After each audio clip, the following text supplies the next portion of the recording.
हम लोगों ने पिछले वीडियो में बात करी थी कि स्पेस टेक्नोलॉजी के अंतर्गत जिन 10 बिंदुओं को पढ़ना है उनमें सबसे पहला बिंदु है इंट्रोडक्शन। स्पेस टेक्नोलॉजी क्या है उसका परिचय।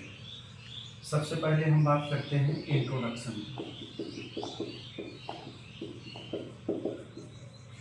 इंट्रोडक्शन स्पेस क्या है? पृथ्वी के वायुमंडल से ऊपर जो भी खाली स्थान है उसे ही स्पेस कहा जाता है।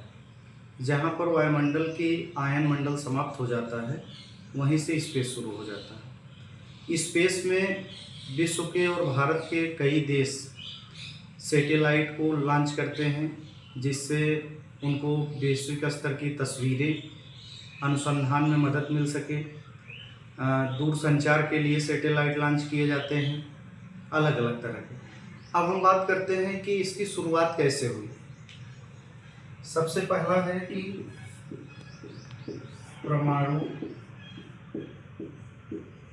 भारत में परमाणु विभाग के अंतर्गत, परमाणु विभाग के अंतर्गत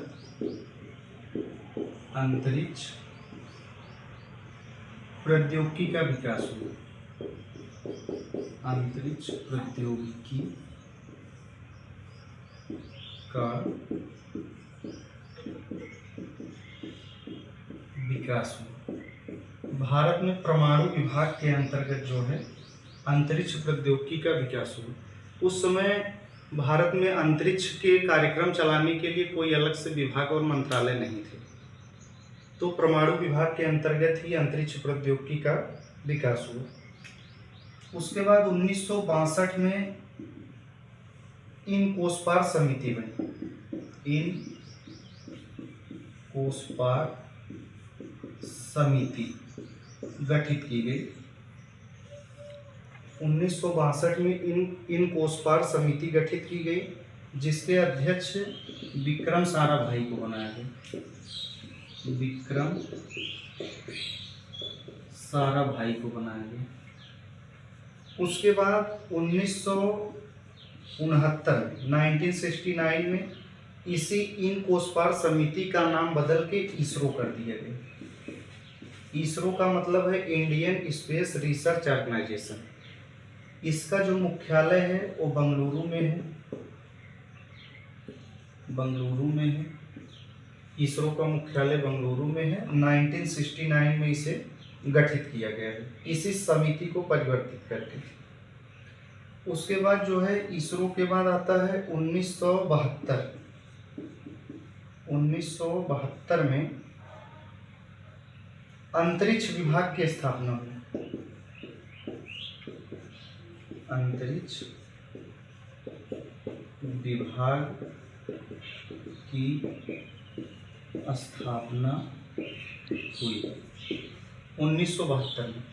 पहले अंतरिक्ष प्रौद्योगिकी को परमाणु विभाग के अंतर्गत विकसित किया जाता था। उसके बाद 1962 में इनकोस्पार समिति बनी विक्रम साराभाई की अध्यक्षता में, जिसे 1969 में बदल के इसरो कर दिया गया।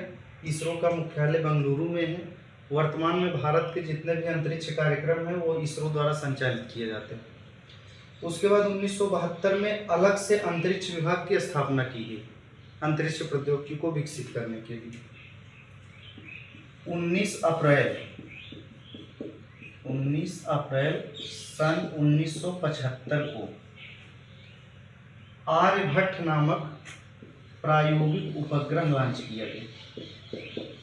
आर्यभट्ट नामक प्रायोगिक उपग्रह लॉन्च किया गया। भारत से नहीं, ये भी रूस से लॉन्च किया गया था। रूस से 19 अप्रैल 1975 को आर्यभट्ट नामक प्रायोगिक उपग्रह लॉन्च किया गया रूस से। उसके बाद 1979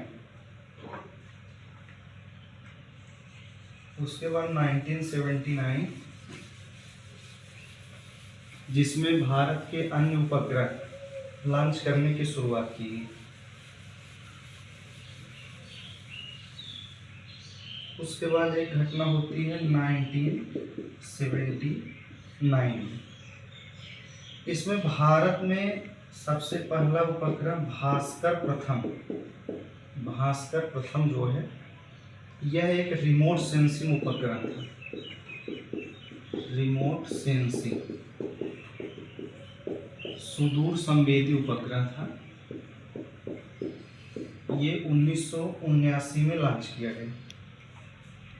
उसके बाद 1980 में SLV-3 भारत का प्रायोगिक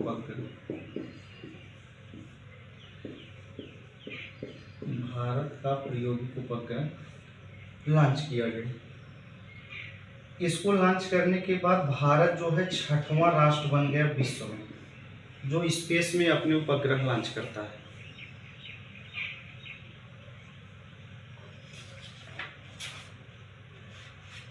उसके बाद 1982 में INSAT 1A Indian satellite, INSAT का मतलब इंडियन सैटेलाइट 1A जो है इसे लॉन्च किया गया, परंतु ये असफल रहा।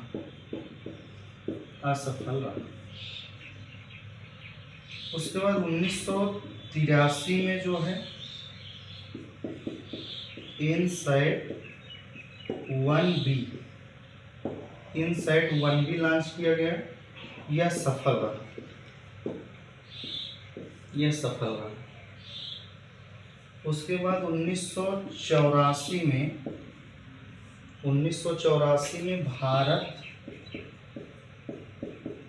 और रूस के संयुक्त मानवयुक्त मिशन शुरू किया गया, जिनमें भारत के कॉस्मोनॉट राकेश शर्मा जो कि भारत के पहले अंतरिक्ष यात्री माने जाते हैं, राकेश शर्मा 8 दिन अंतरिक्ष में बिताए।